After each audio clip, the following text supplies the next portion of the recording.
All right, guys, what's going on? Welcome in. So, late night video here, but there is a mega report, a massive article that was just released by The Athletic, Diana Rossini, Zach Rosenblatt. It's titled "Why Joe Douglas Never Stood a Chance as Jets General Manager." And look, we all saw this coming, right? Whenever there's a massive shakeup in an NFL front office, whenever a GM is let go, or even, in some cases when a head coach is let go, we get a bunch of follow-up reports, in the preceding days and weeks talking about specific, highly detailed situations. One could ask the question, okay, where is this information coming from all of a sudden? Probably from, the non-team side of it. So let's dive into this thing. It is massive. And to kind of summarize it, because I already went through it, it basically blames Woody Johnson for issue after issue after issue after issue. Let's dive into it here. So the first bit I think is relevant to talk about here is this section where Woody Johnson supposedly wanted to bench Aaron Rodgers in favor of Tyrod Taylor after the 10-9 home loss against the Denver Broncos. Apparently, Woody Johnson called a meeting with all of the big dogs within the Jets organization and suggested it. Supposedly, the coaches and Douglas were stunned at the suggestion, and they talked Woody Johnson out of the possible benching, citing that it wouldn't sit well within the locker room, and the coaches also felt like it would embarrass Rodgers. So this is kind of my 2 cents on this. Woody Johnson is the owner of the team, right? And he's obviously, in a season where they're all in and everyone kind of pushed their chips into the middle of the table. He's going to have suggestions. I mean, he watches the team and he's the owner, right? He's going to have a suggestion or two. Personally, I don't think ownership should have a say in who starts and who sits. I think that should be left to the coaches. Now, and obviously the coaches wanted to stick with Aaron Rodgers here. But I think it's obvious, right? If you're an owner of the team, you're going to have a suggestion or two, especially after a humiliating loss. But with that said, again, I don't think the owner should have a say in that. But again, they stuck with Rodgers. Let's keep it moving. The report continues on with a supposed contract extension offer that Joe Douglas was getting ready to propose to defensive end Bryce Huff's agent, but Woody Johnson vetoed it. And any other moves involving paying new money to players that are currently on the roster. To me, like, how does that benefit the team? I mean, Bryce Huff is a homegrown player. Bryce Huff was not asking for tons of money. He was not asking to be a top 10, paid edge rusher in football. I mean, we all saw the Bryce Huff contract that he quickly signed in Philadelphia. It was definitely reasonable. I believe Bryce Huff right now is the 17th highest paid edge rusher, and he was coming off the best season of his career. Numbers were on a constant trajectory upwards. And again, he led the team in sacks. So to me, it was a no-brainer. But I mean, that whole situation just kind of strikes me as weird, right? Douglas had a contract extension offer. He was getting ready to propose to Bryce Huff's agent. That was talked about for over a year. I mean, Jets fans all over were like, hey, can we re-sign Bryce Huff? This is coming up. A lot of people thought, all right, well, with Will McDonald coming in as the new first-round pick, Huff could very well get traded.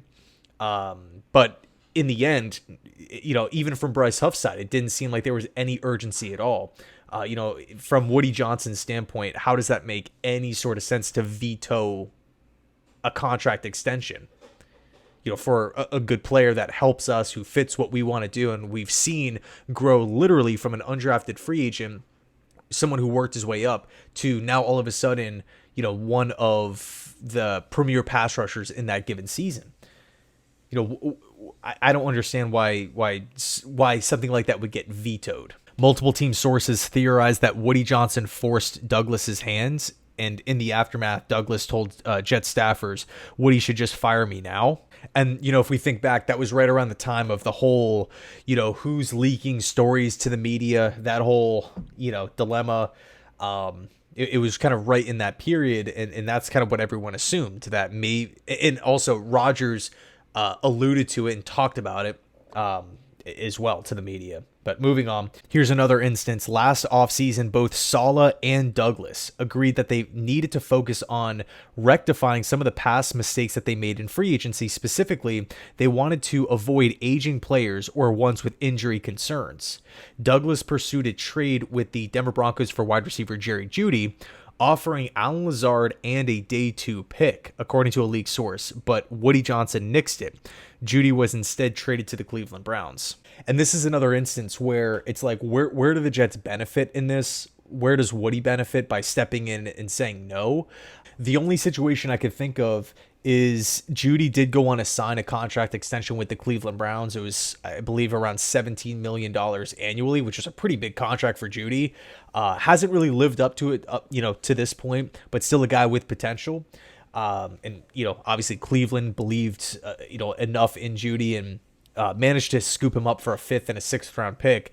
Anyway, that would be the only kind of situation where I feel like Woody would say, hey, hold on a sec. I don't want to, step in and, if Jerry Jeudy is looking for $17-18 million a season, I don't feel comfortable doing that. Maybe that's why Woody, put the kibosh on it.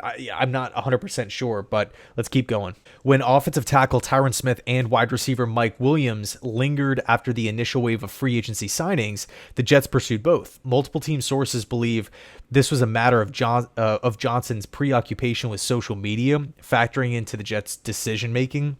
Douglas went along with it. He offered an incentive-laden 1-year, $6.5 million deal worth up to $20 million with various playing time incentives. What Douglas didn't expect, no other teams, including the Dallas Cowboys, where Smith had spent his whole career, had expressed interest in signing Smith. So the former All-Pro accepted the Jets' offer. And it goes on to say that Tyron Smith and Mike Williams did not work out for the Jets. In regards to Hassan Reddick, the story goes on to say, according to a league source, Douglas was warned by Reddick's representation that if the Jets didn't plan on awarding Reddick a new contract, they should hold off on a trade. But when Douglas found out it would only cost him a 2026 conditional 3rd round pick that could jump to a 2, for a player of Reddick's caliber, he did it anyway, believing that Reddick would report and the team could figure out the contract later. However, per team sources, Woody Johnson wasn't willing to give Reddick a new contract, and so Reddick skipped OTA's minicamp, training camp, and the first 7 weeks of the regular season before finally reporting.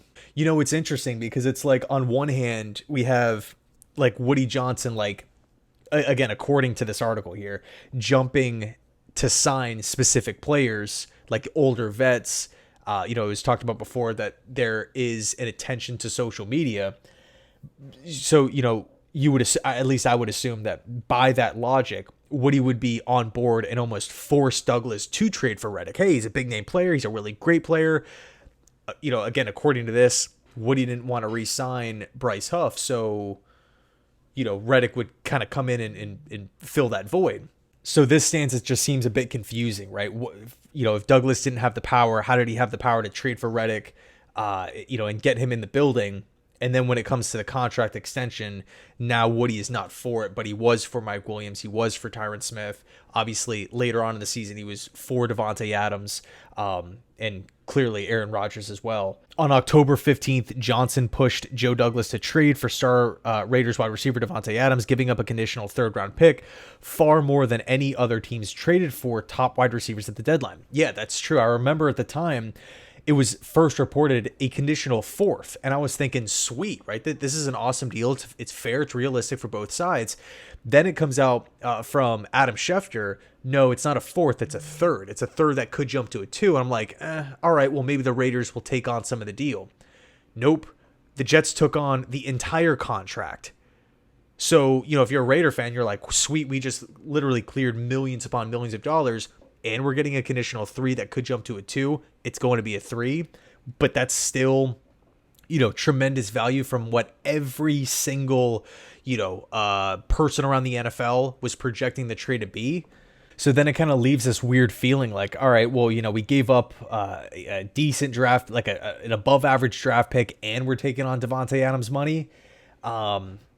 strange. We'll move on. The next day, Woody Johnson told reporters at the owners' meetings, thinking is overrated. You have to look forward. We have to look forward to the games we're going to play each and every week and try to win them. You just have to go with your instinct and what's best and what's the best thing to build a team. So here we are again talking about a potential player acquisition in Devontae Adams, and according to this, Woody is pushing for it. So it's just interesting how, again, looking at this article from what it's saying, Woody Johnson seems to be all for specific players and will go virtually to like the end of the earth to get it done, giving the Raiders what they want, taking on the full contract, doing what it takes to win. But then in other instances, like Bryce Huff or Hassan Reddick or Jerry Jeudy, it's just no, we're not doing it. So it's a bit weird. We'll move on. And this is the end of the article here. As for Douglas, he had his struggles as general manager. His biggest mistakes came in the failure to construct a competent offensive line until this season, as well as drafting Zach Wilson, poor draft classes in 2020 and 2021, and other misses in free agency. But those mistakes were balanced out by some of the shrewd moves, like the impressive 2022 class, Gardner, Wilson, Johnson, Breece Hall, and some successful free agency signings and waiver claims that worked out, like DJ Reed, Quincy Williams, JFM, and John Simpson this year. Ultimately, it's difficult for any general manager to survive 6 years without sniffing the postseason. So we're sitting here right now, the night that Joe Douglas was let go, and it seems right now that the New York Jets are headed for a complete rebuild. New general manager, potentially we can bring in a director of football operations, new head coach, obviously new coaching staff. According to Connor Hughes, it seems as though all signs are pointing to a potential new quarterback in 2025. Maybe that guy could be Tyrod Taylor or Jordan Travis, who knows? But you're digesting all these different reports and everything like that. I got to be honest, I'm so much more focused on the future and 2025 and what the Jets can do moving forward, because all of this stuff is in the past. And, let's just assume for a second that everything that was stated in this article was, 100% true. To me, it doesn't really change much. We knew that the Jets do not have, they're not considered a well-ran organization. We know that they are not on par with the Steelers, the Eagles, the Bills, the Lions, the Packers, the Ravens, the Chiefs. It's just not in the cards. We already know that. We know that these moves have not worked out. We know that we're 3-8. And we know that a new GM is going to be coming in at some point. We know a new head coach is going to be coming in at some point. So, it is what it is. It is what it is. I would totally expect more reports to be coming out of the woodwork within the preceding weeks. But again, for me, I'm focused on the future. I really want the New York Jets to hire someone who's going to instill toughness, physical toughness on the field, mental toughness, both on and off the field, and someone who is encouraged, optimistic, and really wants an opportunity. I'm over the pessimistic, glass half empty. Woody Johnson's the owner. I don't want to work for Woody Johnson and, the team that hasn't been in the playoffs. If that's, that coach's mindset, I don't want the Jets interviewing them. I just don't. I want someone who is looking at the Jets as an opportunity. And I'm talking both in the GM seat and the head coaching seat, looking at the organization saying, man, what an opportunity it is to build a foundation, build a winner, to get this team back to the playoffs. You know what that would mean for the organization. You know what that would mean for everyone that works for the Jets, for the fans, the energy. Think like you have all these teams in New York, the Yankees, the Mets, the Knicks now. I know that Brooklyn isn't going to be, they're not projected to be all that great, but at least they have a direction. You have all these teams that know who they are, that are walking down the path that they feel as though is right for them. But, when it comes to football, as far as just the Jets and the Giants are concerned, it just seems like completely up in the air. So if I'm Woody, if I'm Chris, if I had a say here, I really want to be bringing in guys that are like, dude, this is one of 32. I just want an opportunity. I believe in myself. I'm confident. I know what I can bring to the table. Hey, it might, I understand it. We might not be in Pittsburgh's position as far as an organizational structure, how efficiently the organization is ran, but it's still one of 32. The money is going to be similar. I want someone who's excited, intense, fiery, energetic about the position, or the possibility of it, man. Like, I could go to the New York Jets and turn this thing around. I mean, think about Dan Campbell getting hired in Detroit. How do fans feel about Dan Campbell right now? Constant coaching turnover, constant just question after question, ownership questions, general manager questions. They try to build like New England. Bob Quinn, Matt Patricia didn't work out. Seemed like there were more questions than answers. You had a guy in Dan Quinn, a former player, step up to the plate and say, hey, you know what? I finally have an opportunity, and I'm going to make the most of it, and I'm going to be excited. I'm going to be a leader. We're going to set the standard, and we're going to be tougher than you. We're going to be tougher than every single team we play. Doesn't matter who. Green Bay, Minnesota, Chicago, the team's rivals. Doesn't matter. We're tougher. We're moving in the right direction. You don't want to be a part of it. You're, a little weary on ownership. That's fine. Don't be a part of it. We're moving forward. Me and Brad Holmes. Let's go, get this thing done and turn the Lions into a winner. And that's exactly what's happened. So, again, optimism, energy. I know there's candidates out there. There's plenty of candidates, head coaches, general managers. And I'm excited for the future. So, let me know your thoughts down below. Thanks so much for watching. And as always, go Jets.